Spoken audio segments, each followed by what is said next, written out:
pantallas de Alborada 106.1, porque a esta hora comienza Contrarreloj, un programa donde la verdad no tiene límites, dirigido y producido por Freddy Blanc.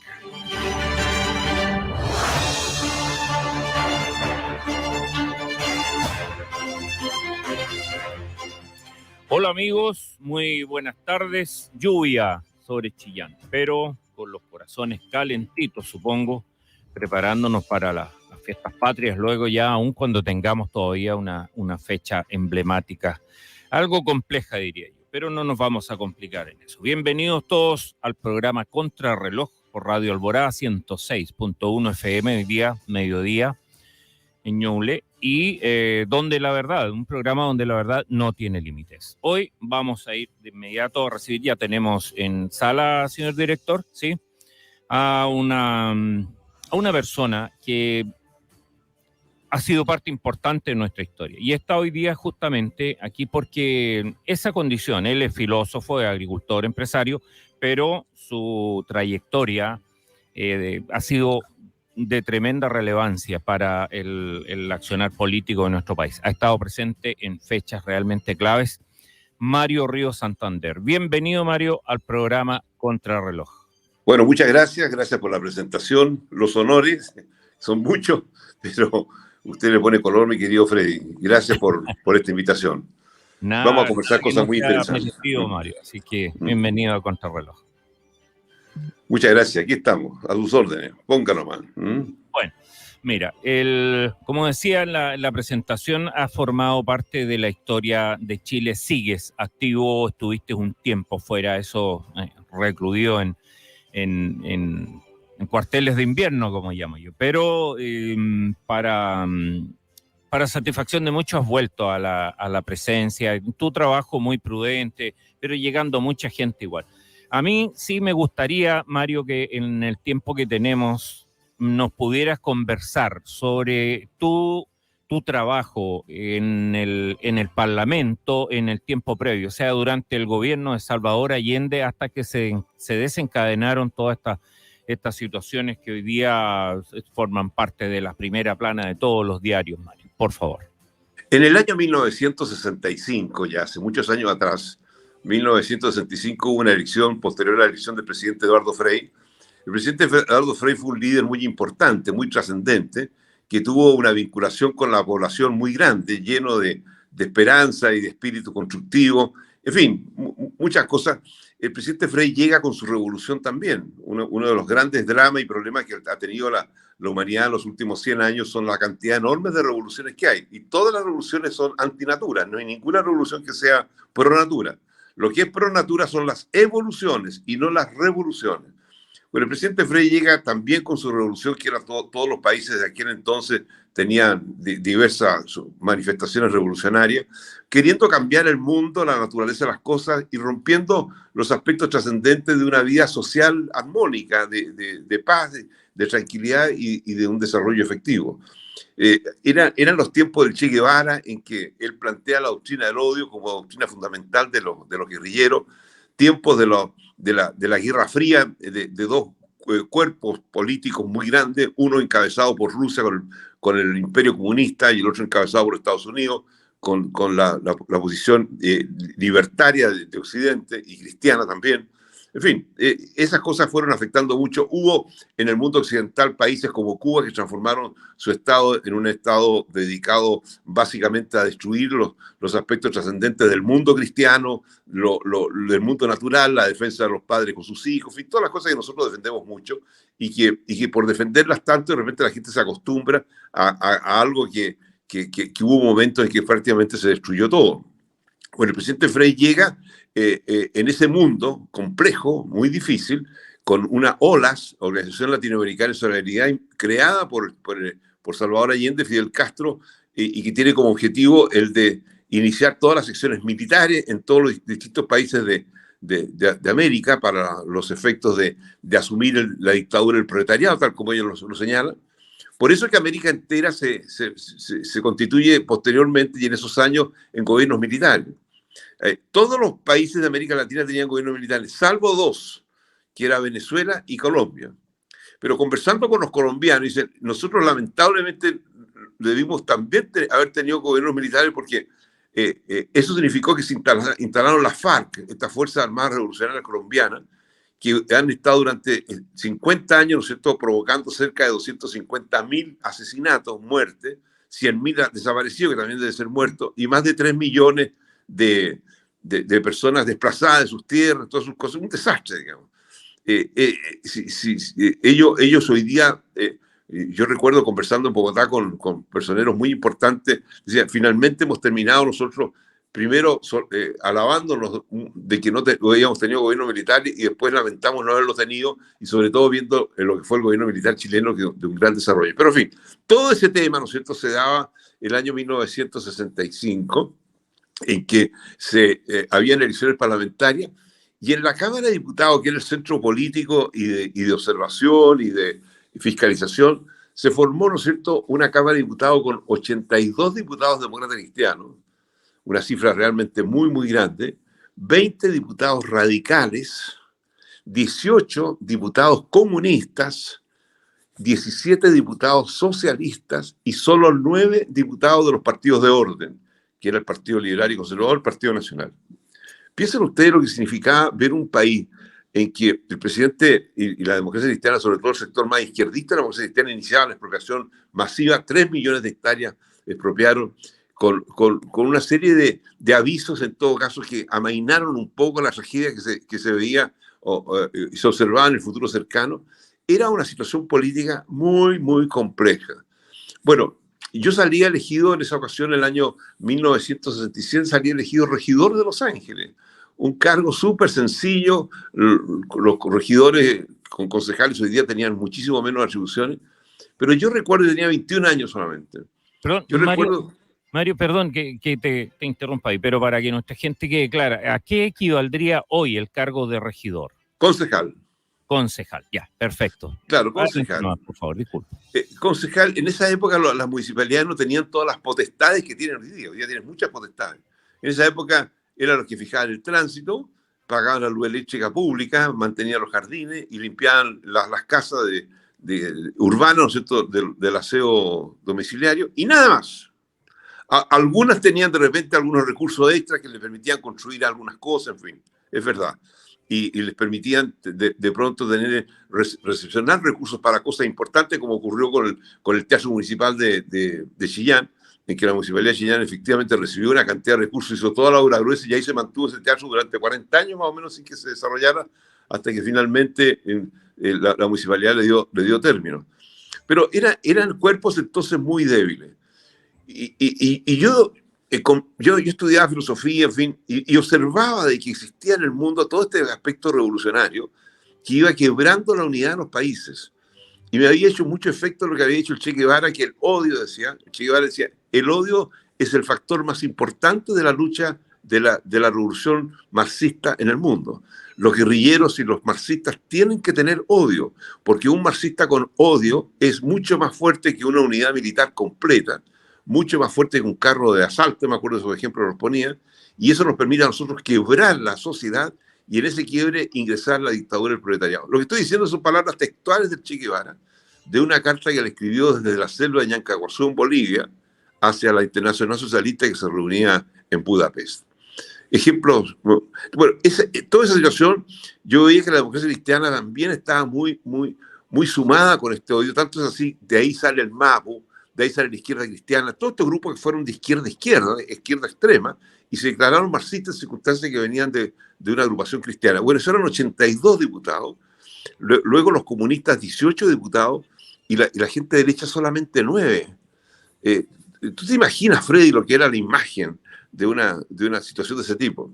Muy similar a lo que ocurrió con la constituyente, Mario. Muy similar, sí, muy similar, efectivamente. Pero en la constituyente, a lo menos eran como el 20%. Al constituyente era como el 20% o 22%. En ese caso era el 5,7%.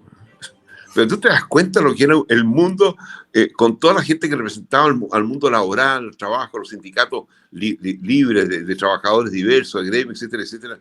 Solamente tenían el 5,7% de la representación en el Parlamento. Era un desastre esa cuestión. Por eso entonces que yo me acuerdo que, una cosa muy personal, se reúne, ahora, de toda Los Ángeles, igual que Chillán, elegía 9 concejales.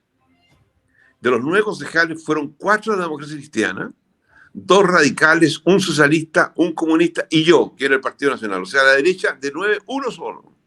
Yo creo que lo mismo ocurría en Chillán. Entonces, era una lucha enorme la que se da y en una soledad enorme. Pero éramos capaces de enfrentar esta situación con decisión y con meta y objetivo. ¿Cuál era la meta y objetivo? Limpiar el país del marxismo. Esa era la meta. Porque la estaban destruyendo entero, absolutamente entero. ¿Cómo pretendió, vuelvo al ejemplo que tú señalas, lo pretendieron los convencionales de la primera convención, ¿no es cierto?, en que intentaron destruir el país también entero y que fueron rechazados el 4 de septiembre pasado. Se cumplió un año, ¿no es cierto?, en una elección realmente impresionante. Bueno, ya a los 23 años, Fede, yo inscribo mi candidatura a diputado. En medio de toda esta situación, y el objetivo del Partido Nacional de aquella época era a lo menos acercarse a un 30% de la representación parlamentaria para poder tener alguna visión sobre el tema legislativo que estaba decayendo en términos realmente impresionantes dentro del Parlamento. Bueno, y salí elegido, y juré como senador, como diputado. Me sentí naturalmente muy orgulloso y con una tremenda responsabilidad, y comenzamos estos 33 diputados del Partido Nacional a avanzar en todo este trabajo. El conflicto era tan grande. Mira lo que te voy a decir, Freddy. Nosotros andábamos todos armados. Y se hizo famosísima la... Independencias del Congreso, Mario. Pero por favor, si nosotros entrábamos a la sala del Congreso armados. Pero por favor, hubo un instante, y el otro día, reunido con parlamentarios de la época, que son pocos los que quedan, digamos, recordamos el momento en que un diputado del Partido Socialista Comunista le pide al presidente de la Cámara en ese momento que se revise inmediatamente a cada uno de los parlamentarios presentes, porque había una norma que obviamente era prohibición absoluta ingresar con armas, como existe hasta el día de hoy, al Congreso, o a la Cámara de Diputados y al Senado. Eso no se puede hacer, ¿no? Como tampoco se puede entrar con armas a tu casa, ni tampoco a los tribunales de justicia en ninguna parte, digamos, ¿no? Claro, a ninguna... Entonces, y en el momento, ¿no es cierto?, que el diputado pide eso, según el reglamento, tenía la obligación el presidente de la Cámara inmediatamente pedir y solicitar la revisión de todos los diputados. Y la cantidad de fierros que caían al suelo y con la pata pegando... Yo también lo hice, por favor. Oye, tú estás hablando con un gallo que entró armado a la Cámara de Diputados. Y estaba absolutamente convencido de que habíamos varios, pero no todos. Entonces, otro diputado también del Partido Socialista se pone a gritar al otro, le dice, oye, no pidas eso, nos va a complicar a todos. Entonces, el diputado comunista dice, solicito, presidente, de que no se haga efectivo lo que acabo de decir. Muy bien, dijo el presidente, porque el presidente también debe haber estado armado. Lo más probable. Bueno, y eso significó entonces que comenzamos a salir disimuladamente todos de la sala, a dejar nuestros revólveres y pistolas, qué sé yo, en la oficina que tenían los diputados en la Cámara de Diputados. Esa cuestión, lo que estoy contando, es verdad. Es verdad, digamos. O sea, esa era la tensión que existía. Cuando se discutió el famoso acuerdo del 22 de agosto de 1973, en que le dijimos a Allende, oiga, hay 20 inconstitucionalidades manifiestas en su gobierno y usted debe arreglarlo. Eso fue lo que se dijo. No se declaró inconstitucional al gobierno. La declaración inconstitucional se produce después, lo voy a comentar. Pero cuando le decimos entonces al presidente Allende, mire, hay 20 inconstitucionalidades, esa sesión, ese proyecto de ley ya mi firma. O sea, yo me la jugaba entera en todas partes, viejo. Bueno, y tenía... Y estaba en ese momento la Cámara de Diputados rodeada por 20.000 personas, por lo menos, ese era el cálculo que había. Cuando nosotros llegamos a la Cámara de Diputados a discutir este proyecto, ¿no es cierto?, ese día 22 de agosto, con una tensión que te muere, pero a full, en ese momento habían unas 20.000 personas que rodeaban la Cámara de Diputados, y nosotros entrábamos con la cabeza agachada porque ya sabían el nombre, yo iba a ir cero con mi nombre, ¿no es cierto?, prometiéndome que me iban a ahorcar. ¿no? Porque había presentado ese proyecto en que declaraba inconstitucional 20 acciones del gobierno del presidente Allende. Bueno, ese día en que la sala de sesiones era de una tensión inmensamente grande, yo no estaba seguro si estábamos todos desarmados o no. Después ya entramos desarmados, ¿no? Pero yo no estaba absolutamente seguro que todos estaban desarmados. Ingresar con armas a la sala. No, y claro, ya no, pero yo no estaba seguro. Y yo siento que hubo un momento determinado en que si alguien saca un revólver, una pistola, en ese momento se arma la balacera que te muere y quedarían vivos, o qué sé yo, no sé, un tercio de los diputados nomás. Porque la tensión era muy, muy grande. Entonces, esta cosa, como decía alguien que publicaba un artículo sobre todos estos temas en la prensa, es imposible entenderla si no la viviste. Dice, ¿cómo es posible que haya habido un golpe de Estado? Oiga, si lo que hubo fue, ¿no es cierto?, una acción militar que detuvo la locura de Chile. Así es, porque los enfrentamientos ya se estaban produciendo en todo Chile. En todo el país. ¿No? Había ya una guerra civil declarada, ¿no? Ahora, todo el cuerpo castrense y policial, carabinero, ¿no es cierto?, actúa en forma tremendamente muy inteligente, y toda esa promesa que tenía el presidente Allende de que se iban a llenar las alamedas, ¿no es cierto?, de los defensores, no llegó nadie ahí. No, absolutamente. Nadie, absolutamente nadie. Y eso significó de que le bastaron 6 horas al gobierno militar para asegurarse. Y significó otras cosas más. Que a las 3 de la tarde, el gobierno de Mao Zedong, el gobierno comunista de Mao Zedong en China, reconociera a la Junta de Gobierno en Chile, de ese mismo día. No existe en la historia política del mundo una determinación del gobierno de China tan curiosa, especial e inentendible para los grupos comunistas del mundo, digamos, ¿no? Sí. Pero estar, digamos, con el reconocimiento de España, luego Estados Unidos, luego Corea del Sur, que es el tercero, y el cuarto China, la verdad las cosas es que el primer día de gobierno de la Fuerza Armada, que fue el 11 de septiembre del 73, ya estaba absolutamente consolidado, digamos, absolutamente. Por eso que los chilenos de bien, en general, esa noche durmieron bien. Y los que no eran de tan bien se dieron cuenta que ellos tenían que reponer, digamos, todas las bondades que naturalmente tiene el ser humano y que estaban olvidadas por este odio que estoy recordando, digamos, ¿no?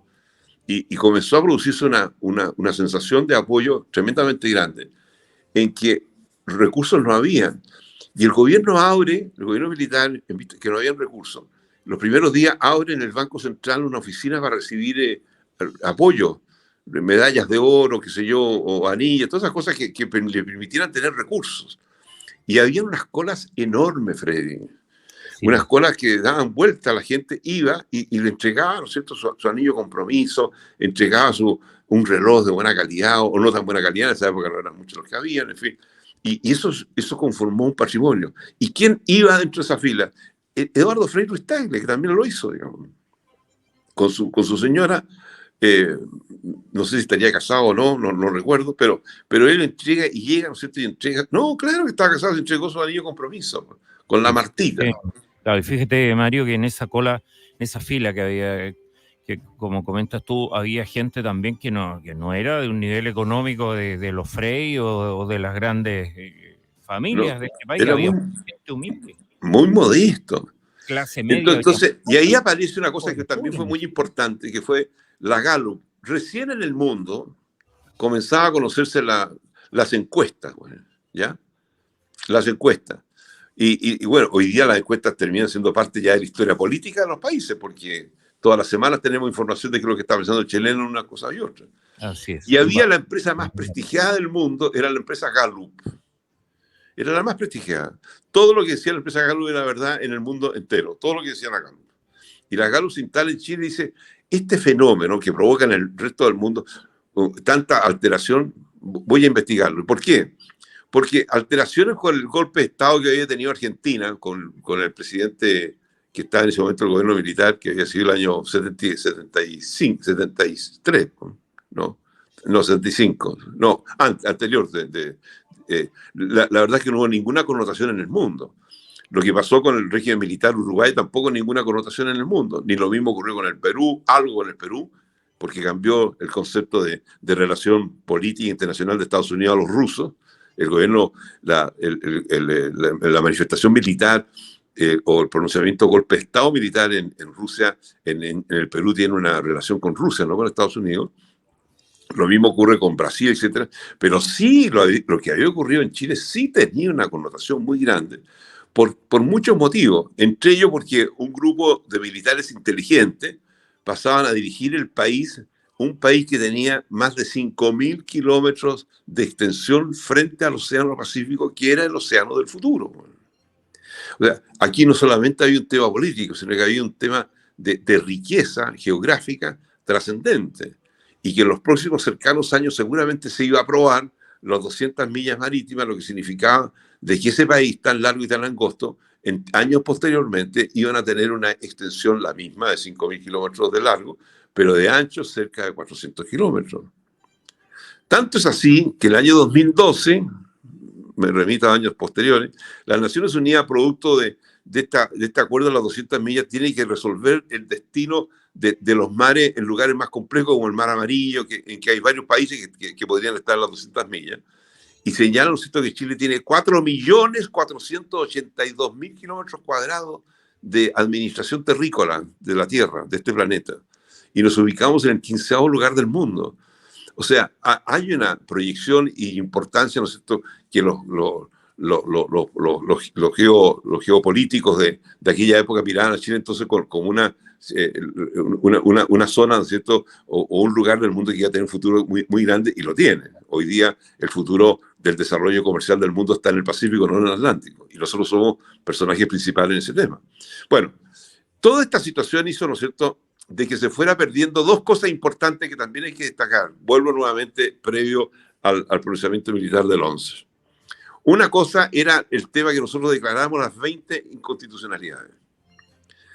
Cuando nosotros declaramos las 20 inconstitucionalidades, lo que hacemos es decirle al presidente Allende, presidente, hay 20 inconstitucionalidades manifiestas que hay que resolverlo, porque si no las cosas van a ir avanzando hacia otro camino que el propio presidente de la democracia cristiana en ese instante, donde Patricio de Luis le dice, usted no puede seguir, ¿no es cierto?, retirando recursos de la cuenta de la democracia, dice él en su discurso, ¿no? O sea, dando a entender de que ya la democracia no está resolviendo el problema que usted está planteando, señor Allende. Bueno, y lo que hace Allende tenía dos alternativas ahí. Una era llamar a aquellas personas que habían declarado la inconstitucionalidad, que era la gente de la democracia cristiana, el Partido Nacional, de la democracia radical, y el PADENA, que también era un partido muy chico que había ahí, y esa era una alternativa. Y la segunda alternativa era aceptar lo que él mismo dice en la respuesta. O sea, esta es una inconstitucionalidad y por tal motivo yo lo voy a responder a la Cámara, pero primero me lo tiene que ver el Tribunal Constitucional, que se había creado para estas cosas, digamos. El presidente Allende no hace ninguna de estas dos cosas, sino que declara inconstitucional lo acordado por la Cámara de Diputados. Y esa cuestión significó ¿qué cosa? Se quebró la institucionalidad de Chile, absolutamente. Porque en el mes de julio el Poder Judicial había ya señalado que era imposible continuar, ¿no es cierto?, con las responsabilidades de justicia que la Constitución le entregaba. Pero el Congreso todavía seguía funcionando, digamos, con alguna relación con el Poder Ejecutivo, porque tienen una relación de trabajo mucho más íntima que con el Poder Judicial. El Poder Judicial es bastante más autónomo. Y el resultado fue, ¿no es cierto?, que ese poder, que todavía tenía una relación con el Poder Ejecutivo, presidido por Salvador Allende, recibe como respuesta a un acto absolutamente constitucional, y en que no declaramos la inconstitucionalidad del gobierno, vuelvo a insistir, sino que le dijimos al presidente, hay 20 inconstitucionalidades que hay que resolver. Allende desconoce y dice que el acto nuestro es inconstitucional. Cuando ya dos poderes del Estado no se entienden, se quiebra la institucionalidad. Y es ahí cuando actúa, ¿no es cierto?, la Junta de Gobierno, cumpliendo la responsabilidad establecida en las leyes respectivas, leyes que están pendientes hasta el día de hoy, ¿no es cierto?, en que tiene la obligación de garantizar la institucionalidad del país. Y esa institucionalidad se perdió absolutamente. Ya estaba trizada con el viaje sin retorno del poder Judicial, pero con la participación, ya le digo, terminado el Poder Legislativo, toda relación con el Presidente de la República, la institucionalidad se terminó. Ahora, ¿por qué hablo yo de institucionalidad? Porque en el mundo de países ordenados existen dos organismos trascendentes o dos doctrinas trascendentes. Una es la estatal. Todos los países tienen un Estado, y ese Estado, los países libertarios, es un Estado moderno, pequeño, efectivo, etcétera, y otros que son estados fuertes, como el caso de los estados comunistas, en que el Estado pasa a ser autor y dueño de toda la libertad de las personas. Ahí se maneja el Estado, pero el Estado existe en todos los organismos. Lo que también existe en todos los organismos y en los seres humanos son las institucionalidades. ¿Qué es lo que es la institucionalidad? La institucionalidad es el conjunto de normas y obligaciones legales y constitucionales que se ha dado una sociedad determinada, y aquella suma de principios y valores naturales que esa sociedad tiene y que la desarrolla en procura de una vida en paz y en comunidad. La institucionalidad, entonces, es más que el Estado. La institucionalidad, ¿no es cierto?, es el principio que tiene el ser humano, por ejemplo, de amar, de la necesidad de crear, de vivir y desarrollar el arte, de amar a su patria, de expresar, ¿no es cierto?, las necesidades básicas del fundamento de desarrollo efectivo con principios y valores religiosos, en fin. Eso es la institucionalidad. En ninguna parte, Freddy, no hay ninguna ley en Chile que diga Chile, la República, este territorio se llamará Chile. En ninguna parte. Eso forma parte de la institucionalidad. En ninguna parte dice está prohibido andar desnudo por la calle Barros Arana en Concepción. No, eso forma parte de la institucionalidad. Todos esos son aspectos que no es necesario explicarlos, sino que responden fundamentalmente a lo que es la cultura de esa sociedad determinada. Y esa institucionalidad, entonces, es el sentido primario, básico, fundamental, que se destruyó absolutamente bajo el gobierno del presidente Allende.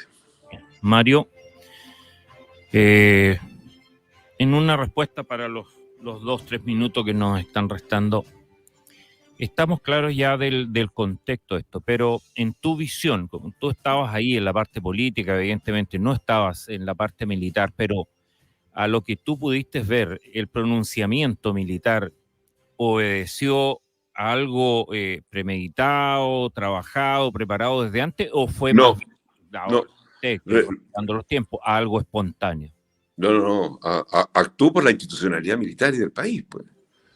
Sí, las Fuerzas Armadas de Chile, hasta el día de hoy, la ley señala, ¿no es cierto?, que una de sus responsabilidades es el cuidado de la institucionalidad del país, pues. Claro, pero me refiero yo a que las instituciones armadas reaccionaron a algo que se produjo en ese momento. Obvio, se quebró la institucionalidad, ya lo decía.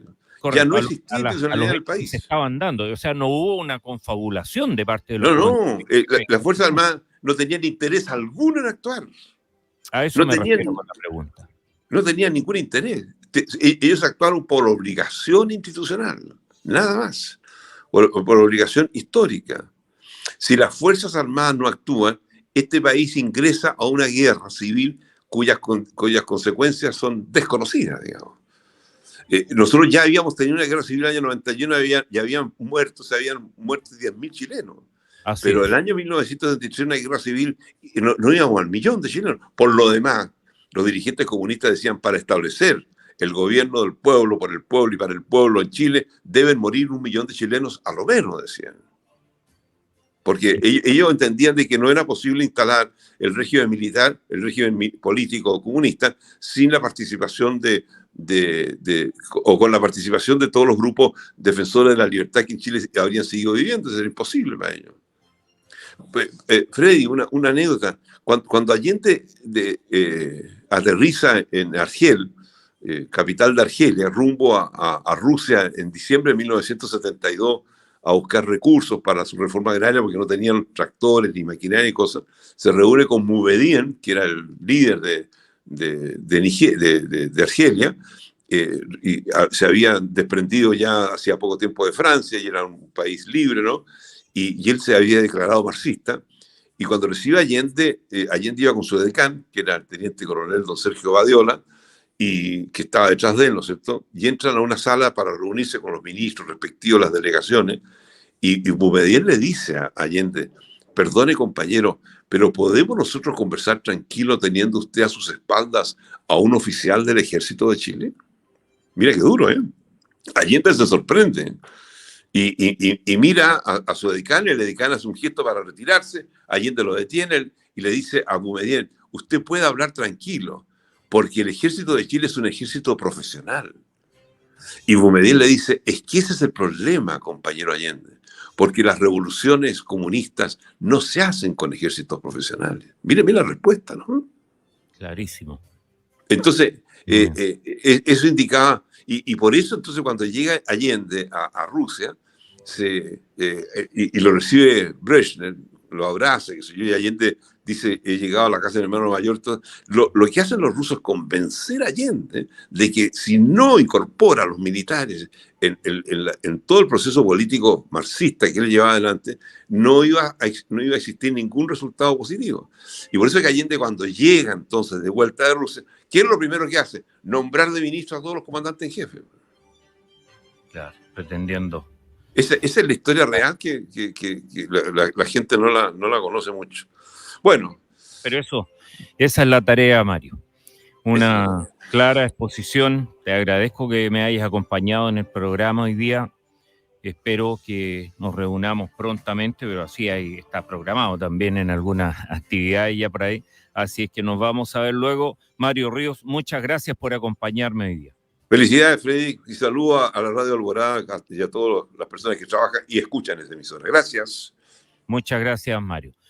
Pues bien, habiendo escuchado esa tremenda exposición de don Mario Ríos Santander, nosotros nos vamos a una pequeña pausa y ya volvemos con Contrarreloj, un programa donde la verdad no tiene límites.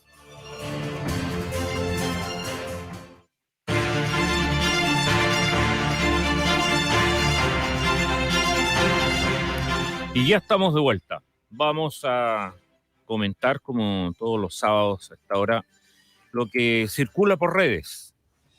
Cosas que han acontecido durante la semana y que a mi juicio al menos es importante destacar.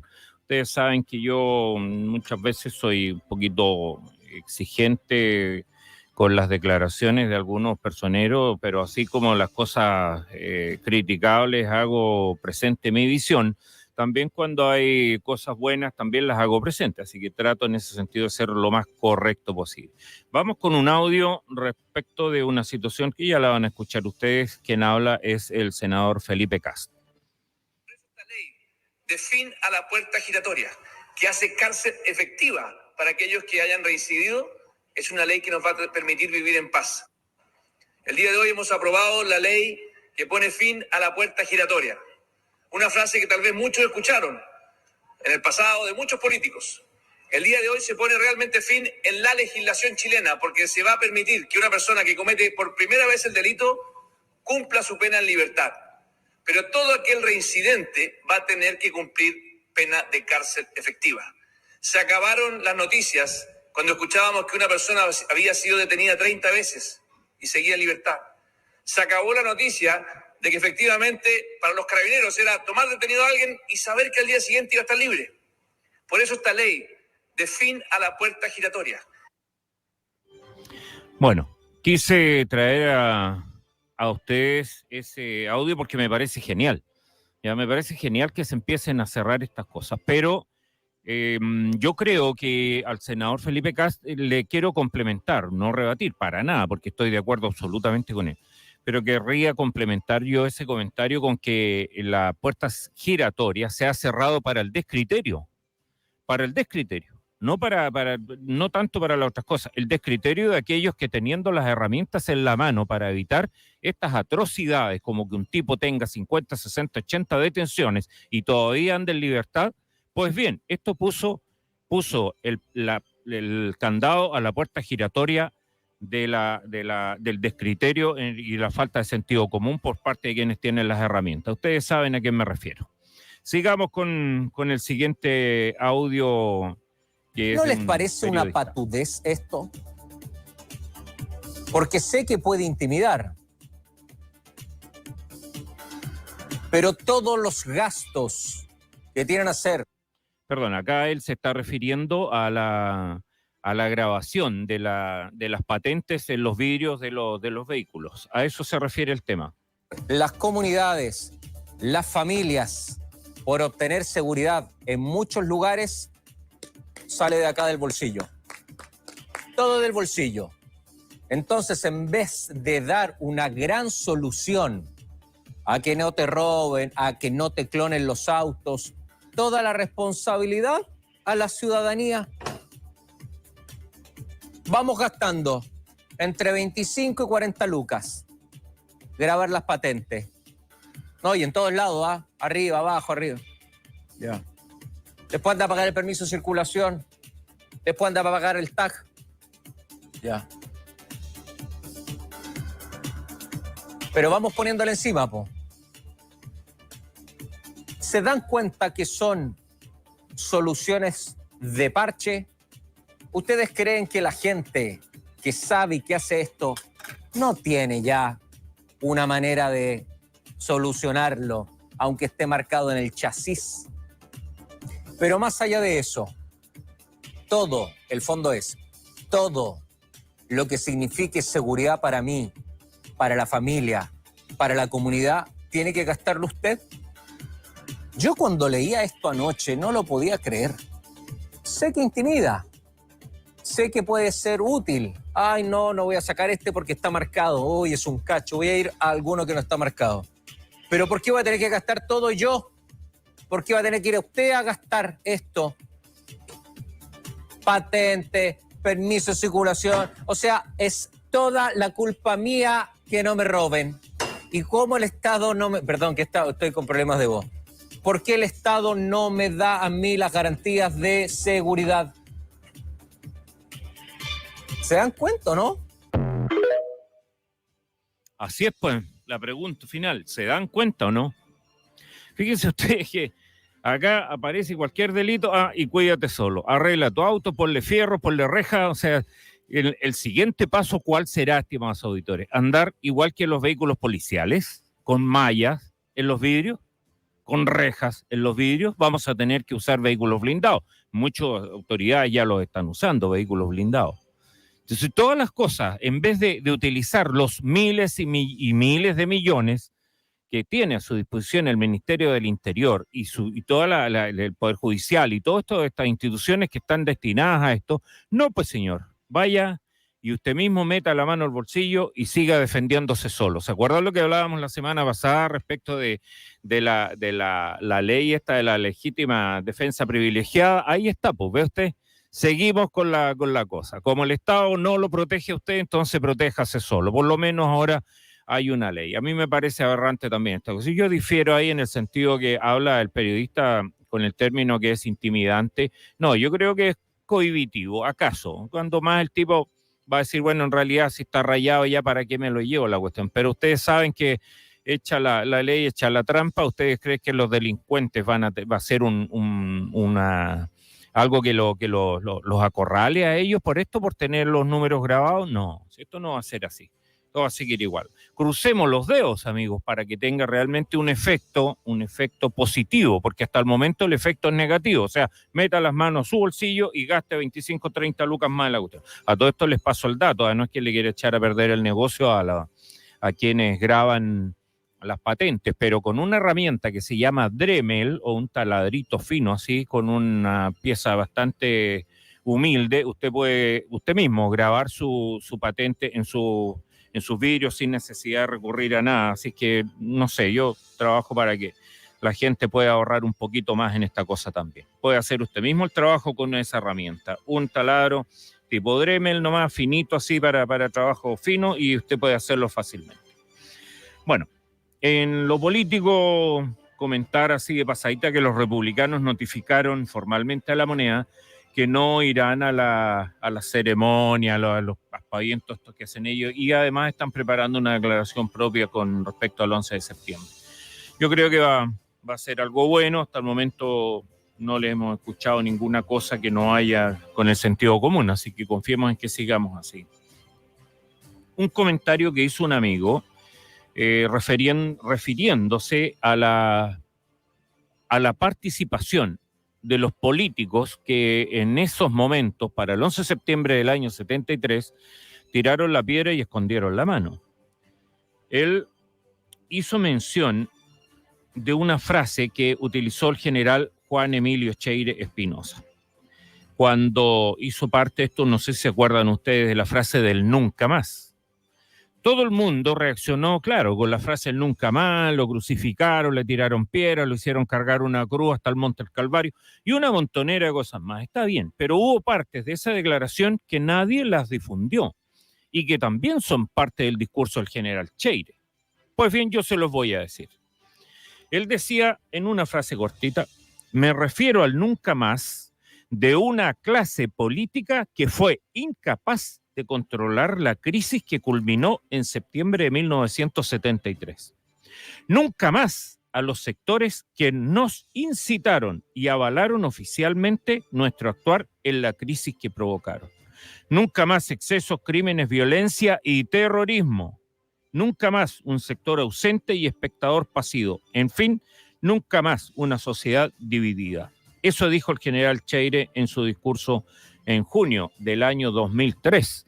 Esto es un recordatorio a todos aquellos que tiran la piedra y esconden la mano. Hoy día la familia Frey completa, incluido, y otros parlamentarios de esos tiempos que fueron parte de todo el problema y no de la solución, porque ellos no fueron capaces de entenderse y de fijar las reglas y de respetarlas como correspondía.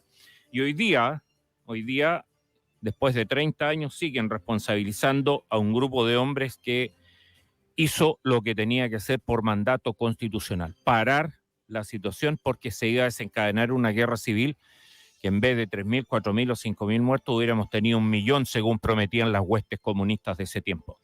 Así es que no olvidemos quiénes son los que crearon todo el problema. Señor Frey y compañía, que ahora se le fue a las pailas el negocio con el asesinato de su padre, parece. La señora Carmen debe andar desesperada pidiendo créditos para pagar sus deudas. Bueno, vamos con otro audio bastante esperanzador respecto al proceso constitucional, en voz de Martín Arrau. Te dejo 7 artículos aprobados en la Comisión del Consejo Constitucional. Son artículos que pasan al siguiente proceso. 1. Se aprobó garantizar el derecho de propiedad y heredabilidad de los fondos de pensiones, evitando la posibilidad de que el Estado pueda apropiarse del dinero de los trabajadores. 2. Se aprobó como deber constitucional la protección y bienestar animal. Todo esto promovido a través de la educación. 3. Se crea o pone el capítulo de la seguridad, donde se especifican las funciones de las Fuerzas Armadas y disposiciones generales tal cual lo hace la actual Constitución. Esto es algo básico, ya que la seguridad y defensa es el rol primario del Estado. 4. Se aprobó crear la Defensoría de las Víctimas para facilitar el acceso a la justicia y defensa por parte de quienes sufren la delincuencia, y no solo financiar la defensa de los imputados, como es hoy día. 5. Se aprobó que los migrantes que ingresen ilegalmente por pasos no habilitados serán expulsados o devueltos a su país de origen o tránsito. Además, los extranjeros condenados por delito deberán cumplir su pena en su país de origen, o si la cumplen en Chile, luego serán expulsados. 6. Se aprobó crear la causal de grave amenaza terrorista para declarar estado de sitio como excepción constitucional. Esto permitiría más protección en las zonas asoladas por el terrorismo como la Araucanía y Biobío. 7. Fue aprobada la indicación que refuerza el derecho a propiedad consagrando el inmueble o casa de residencia familiar como exento de impuesto territorial o contribución, evitando el agobio de pagar impuestos más de una vez y dando tranquilidad a cerca de 1,5 millones de hogares. Este proceso ya está en marcha y en diciembre todos tendremos que ir a votar. Por eso es importante informarnos y hacernos cargo de nuestras decisiones. Soy Martín Arrau, por un Chile grande y libre. Así es, por un Chile grande y libre. Como ven ustedes, amigos, yo creo que se están alineando los planetas, como se dice coloquialmente. Esta mañana también me enteraba de otras cosas importantes, como el respeto a la vida y otras situaciones que se han ido dando muy favorables para el mundo conservador, como mayoritariamente somos en nuestra región. Así es que yo no invito, así como no lo hizo Martín Arrau, vicepresidente del Partido Republicano, no orienta el voto de nadie, cada uno tiene la opción de elegir qué es lo que va a votar en diciembre, pero sí, yo también, junto con él, los invito a informarse de qué es lo que está ocurriendo, qué es lo que se está aprobando. Recordemos que esto es lo que está aprobado en una primera instancia y esto es para las personas que dicen que no, que los 12 bordes, que la enmienda, que viene una nueva revisión del comité de expertos y todo. Sí, eso todo viene todavía por algo que no podemos cerrar el capítulo, pero está claro de que las cosas, por lo menos como se están presentando desde los electos democráticamente van en esa línea, en la línea que a nosotros nos gustaría. Falta todavía esperar algunas indicaciones más, falta claridad para tenerlo todo y ahí por lo menos tendremos la opción de definir si lo que ha propuesto la convención nos acomoda o no nos acomoda, antes de que pase incluso al comité de expertos o de admisibilidad y cuestiones para una segunda revisión de esto. Así vamos dando los pasos, pero lo claro es que por lo menos nuestra gente, la convención actual, está haciendo un trabajo más o menos hasta el momento del que a mí me parece bastante cuerdo. Pero usted definirá. Antes de definir nada así, infórmese. Como dice Martín, hay que informarse para tener la razón con la certeza. Bueno, yo les voy a comentar también, queridos amigos, que acá esta exposición mediática que hace el gobierno permanentemente en radio y televisión, que nos tienen saturado con tanta basura tergiversada, sesgada, y una mirada muy, muy particular de las cosas. Yo los quiero invitar a ustedes porque en una humilde, en una muy austera forma de tratar de contrarrestar esta discursiva tan de izquierda, se creó el Museo Virtual de la Verdad Histórica de Chile. Eso, Museo Virtual de la Verdad Histórica de Chile, para que ustedes puedan entrar ahí y ver algo desde el punto de vista del otro lado, porque hasta el momento tenemos solamente la parte de gobierno y de las autoridades nacionales, que desgraciadamente son una gran mayoría, y nos bombardean a cada rato con sus propias verdades, pero una verdad media es una mentira entera. Así es que la página donde pueden entrar ustedes ahí, a ver si pueden recordar, es www.museoverdadhistorica.com www.museoverdadhistorica.com/museo. Les recomiendo visitarlo porque tiene muchas cosas interesantes ahí que pueden acompañarnos en nuestras decisiones, en nuestra visión real de lo que realmente ocurrió ahí. Entre otras cosas, en las notas constitucionales, como decía Martín, quiero resaltar yo que se aprobó la parte de los fondos de pensiones, la protección constitucional de los animales, el capítulo de la seguridad pública, la defensoría de las víctimas y nuevo Servicio Nacional de Acceso a la Justicia, que esto es algo que se venía pero hace décadas peleando y que la señora Soledad Alvear sencillamente dejó fuera. Todavía me impresiona que una persona con la capacidad de ella haya dejado fuera dejar la protección de las víctimas. La expulsión a quienes ingresen ilegalmente, se refuerzan los estados de excepción constitucional y no más contribuciones. Yo creo que es bastante bueno todo esto que está ocurriendo. Bueno, aproximándonos ya a la hora de cierre, estimados amigos, vamos con el mensaje, la reflexión del día de hoy.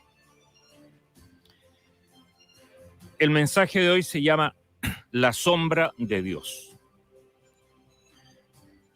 Vamos con él.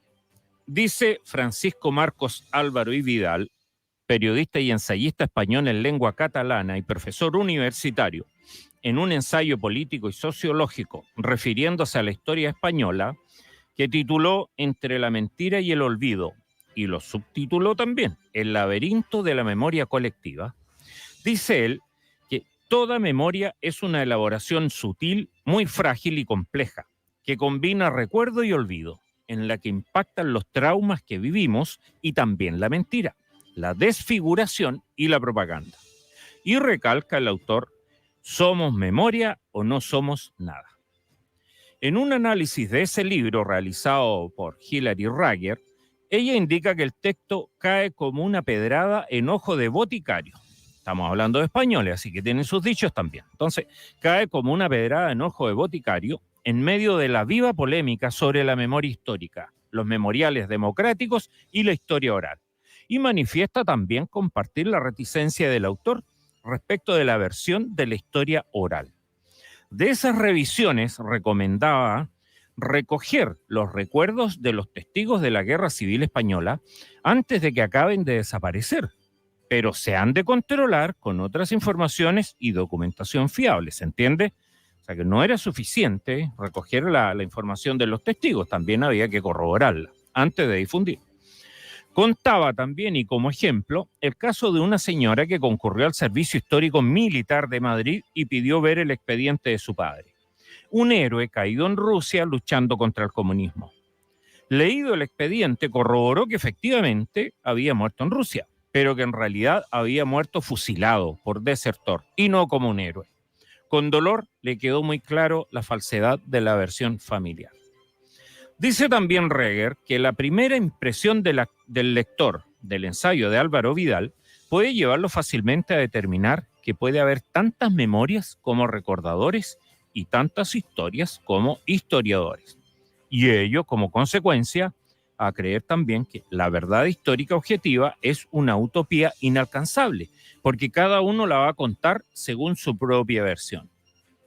Establece que aún con ello, si dejamos de lado los opinólogos, comentaristas y chinchineros ideológicos y teniendo acceso a documentos fiables y archivos calificados, los historiadores correctos van a ir aproximando lo que llama las historias distantes. Manifiesta también, y refiriéndose en específico al contexto de la Guerra Civil Española, que le parece muy extraño que haya tanto público adicto a la pseudohistoria revisionista o neofranquista, que sin una investigación histórica rigurosa confirma los prejuicios que ya tenían aquellos lectores. En uno de sus párrafos, ella se refiere a la anécdota contada por uno de sus profesores respecto de unos zulúes, integrantes de la conocida tribu africana, a los cuales algunos estudios adjudicaban una memoria extraordinaria por cuanto reconocían a cada una de las vacas de sus inmensos rebaños. Aumentando la apuesta, llevaron a algunos de ellos a Londres, los pasearon por todos lados y a su regreso les preguntaron qué recordaban. Grande fue su sorpresa al ver que en realidad no recordaban nada, excepto los gestos de los agentes de tránsito, muy similares a algunos gestos propios de su tribu. Maurice Olwach terminó formulando la teoría de la memoria colectiva, indicando que solo recordaremos aquello que tiene sentido en la comunidad en la que vivimos. Por su parte, Maurice Duverger explicaba que las ideas políticas, que raramente cambiarán a lo largo de la vida, se nos infunden subrepticiamente en nuestra infancia, en las clases de historia. Ahí nos dicen quiénes fueron los buenos y quiénes fueron los malos. Yo agrego aquí que la historia es una sola, y aun con distintas miradas, seguirá siendo una sola. Mi estimado amigo Mario Ríos siempre recuerda una frase de un lonco al respecto. Ese lonco le dijo un día, conversando de temas pasados, que la verdadera historia es aquello que realmente ocurrió. Cierro el contexto histórico del tema con una frase de Pierre Vilar. La historia está hecha de lo que unos quisieran olvidar y otros no pueden olvidar. Y la tarea del historiador es averiguar el porqué de lo uno y de lo otro. Genial, ¿verdad? Vamos con mi aporte. Resulta indudablemente muy dañino para la sociedad cuando una o más personas, un grupo pequeño o grande, o muchos o pocos coludidos, pretenden cambiar los hechos que realmente ocurrieron. En lo personal, no le veo ningún sentido a tergiversar la verdad, si es que con ella no tienes algo que perder. La verdad solo preocupa a quien tiene algo que esconder. Como leíamos en el preámbulo, nuestra memoria colectiva quedará marcada desde nuestra niñez y sujeta a las condiciones que le sean impuestas por esas personas o grupos que, por motivos que no viene al caso analizar, toman un camino que distorsiona la verdad, que modifican lo que realmente ocurrió e implantan una realidad distinta en los niños. Algunos de ellos se empecinan en tomar solo fragmentos de la historia y pretenden borrar todo indicio de la lógica aplicada, es decir, donde se reconoce que todo tiene un origen, que nada es espontáneo y aún menos lo será en política. Hablar de un hecho sin contexto no tiene lógica porque todo acto requiere de un fundamento. Desde hace varias generaciones, nuestros niños han sido educados en un contexto histórico que puede tener trazos de verdad, pero una verdad a medias es solo una mentira entera. Esa misma educación llegó hasta las universidades a través de discursos exacerbados, llamados e incitación a la violencia, a la venganza, a destruirlo todo, a quemarlo todo. Instituciones universitarias, donde se supone se debe impartir conocimiento y rematar los caminos del hombre para su incorporación y sano aporte a la sociedad. Se transformaron, en cambio, en centros de adoctrinamiento, todo bajo una verdad a medias, solo una mentira entera. Tanto en los colegios como en las universidades fue erradicada la filosofía, la teología y la historia. Es decir, se sacaron los principios y la base para el desarrollo del pensamiento crítico. Con ello negaron las valiosas y necesarias herramientas con las cuales esos jóvenes construirían su propio camino en sociedad, con empatía, afables, amables y, muy importante, con fe, imbuidos de filosofía sana, convencidos de su propia grandeza, de su individualidad, de su trascendencia, fortaleza generada por sí mismos y expresadas en acto y en pensamiento. Pero no fue así. Ese escenario de aspiración a la grandeza personal fue sencillamente negado por grupos doctrinarios cuya firme tarea de presentar una verdad a medias fue lograda admirablemente. Esas generaciones no tuvieron más oportunidad que la que tuvieron sus padres en sus momentos libres, sometidos todos a imposiciones ideológicamente diseñadas para provocar el quiebre no solo en las familias, sino también con sus empleadores, con sus vecinos, con sus amigos y con todo aquel que no tuviera algo que ellos no tenían o no les gustaba. Los famosos derechos del niño, tan abusados por la ideología, solo busca separar a padres e hijos. Busca evitar que los padres puedan transmitir historia, verdad y fe a sus hijos. Solo así le queda la cancha libre a ellos para transmitir su verdad a medias. Generaron una memoria colectiva. En el trayecto han logrado hacer de generaciones enteras personas sin arraigo con sus orígenes, sin arraigo con el presente, sin una conciencia clara de futuro y, lo peor, sin un sentido de trascendencia, donde solo el día a día es relevante, donde la fe no tiene cabida. El sentido de trascendencia es lo único que puede reflejar realmente la dignidad del hombre. Nada humano puede entregar más dignidad que saberse heredero de un destino. La misma Iglesia tiene gran responsabilidad en ello, a través del ocultamiento de la fe, de solapar la fe, de renunciar a una prédica abierta de cara al mundo, la prédica de futuro, la prédica de bondad, la prédica que nos habla de Dios. Si no sé nada de Dios, ¿cuál es mi opción al respecto? Algunos hemos visto con esperanza cómo muchos jóvenes vuelven a ocupar asientos en los templos. Aunque el motivo no está claro aún, es evidente que no serán una generación perdida. Los reacios a la filosofía y a la fe creen que transitar por la vida es solo un acontecimiento puntual, desprovisto de belleza, desprovisto de grandeza, y miran sin ver a su alrededor, miran sin ver la naturaleza, miran sin ver la grandeza del universo, miran sin ver la presencia de otros seres humanos, miran sin ver siquiera su propia alma. Muchos recorren su vida sin tener conciencia de que todo lo que nos rodea, cosas, animales y hombres, todo es reflejo de una luz, e ignoran que esa luz es ni más ni menos la sombra de Dios. Soy Freddy Blanc y nos veremos nuevamente el próximo sábado, si Dios quiere, en un nuevo Contrarreloj donde la verdad no tiene límites. Esto fue Contrarreloj. No te olvides de sintonizarnos todos los sábados de 12 a 13 horas por Radio Alborada 106.1.